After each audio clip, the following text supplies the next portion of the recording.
dar kartą kartoju, Vilija Blinkevičiūtė yra geriausia, unikaliausia, fenomenaliausia kandidatė į premjeres. An eternity later. Nuomonių yra įvairių, tačiau aš būčiau linkusi, kad delsti nebegalima, kito pasirinkimo nebėra. Andrius Kubilius matyt bus tas žmogus, kuris turėtų būti patvirtintas komisaro pareigoms, sakė Blinkevičiūtė. Nu klausykit, visai gerai. Tai opozicija pritarė, Blinkevičiūtė pritarė, Nausėda pritarė. Nuskaitykit, aš sakyčiau problemą išspręsta, negerai, skaitom toliau. Ir citata iš Blinkevičiūtės. Frakcijoje aptarėme tą laikotarpį, kai Andrius Kubilius buvo premjeras. Puikiai prisimename jo inicijuotas naktinės mokesčių reformas, įvairius optimizavimus, net pensijų sumažinimus. Tai skausminga istorija, kurią didelė dalis visuomenės kuo puikiausiai prisimena. Todėl mūsų frakcija Seime mano, kad palaikyti Kubiliaus kandidatūrą šiuo atveju būtų neteisinga, sako Blinkevičiūtė.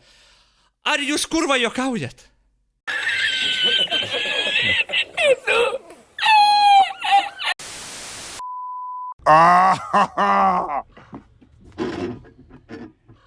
Oh, that's hot.